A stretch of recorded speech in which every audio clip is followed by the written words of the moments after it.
Kasih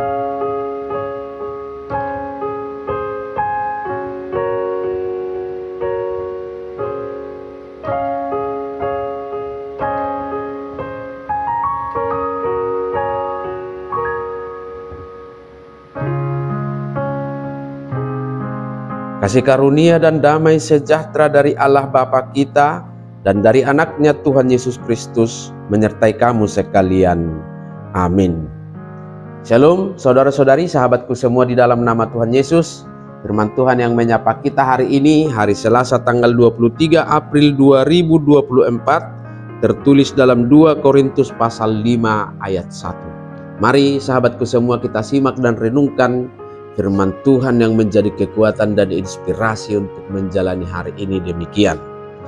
Karena kami tahu bahwa jika kemah tempat kediaman kita di bumi ini dibongkar, Allah telah menyediakan suatu tempat kediaman di sorga bagi kita, suatu tempat kediaman yang kekal yang tidak dibuat oleh tangan manusia.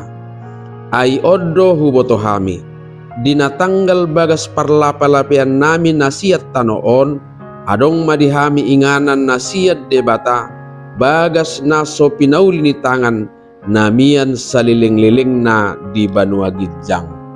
Demikian firman Tuhan. Sahabat renungan harian, saudara-saudariku di dalam nama Tuhan Yesus, Paulus memakai istilah kemah di bumi menyebutkan tubuh lahiriah kita, tempat berdiamnya roh atau jiwa yang menggerakkan tubuh kita ini. Kemah itu sifatnya fana atau terbatas, sehingga akan tiba waktunya kelak bahwa kemah itu akan dibongkar oleh Allah melalui kematian kita. Kematian kita adalah hari di mana jiwa kita meninggalkan raga atau tubuh kita yang telah menjadi tempat kediamannya. Namun ketika jiwa kita terpisah dari raga kita ini, dia tidak gentayangan begitu saja. Karena Allah telah menyediakan kediaman kekal bagi jiwa itu. Kediaman yang kekal yang tidak dibuat oleh tangan manusia. Paulus menegaskan lagi bahwa selama jiwa kita berdiam di dalam tubuh yang fana ini, kita rentan untuk mengeluh oleh beratnya tekanan yang lahir dari proses perjalanan kehidupan kita itu sendiri. Itulah sebabnya kita merindukan sebuah kehidupan yang bebas dari tekanan itu, yaitu masa di mana kemah itu dibongkar, yang kita tidak tahu kapan waktunya akan datang.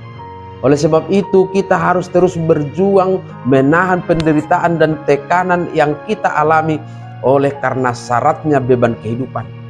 Kita harus berjuang untuk mempertahankan supaya kita tidak berputus asa dan menjadi lemah oleh karena penderitaan itu.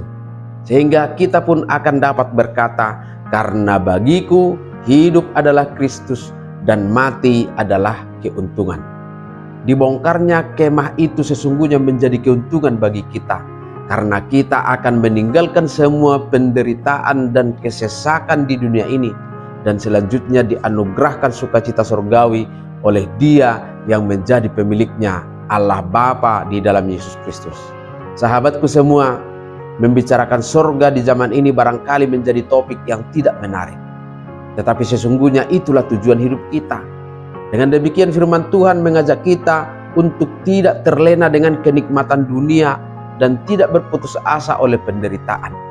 Semuanya akan berakhir. Akan tiba waktunya kita meninggalkan semuanya ini. Maka sambil menikmatinya, sambil menjalaninya, tetaplah setia kepada Tuhan, pemilik tempat kediaman yang kekal itu.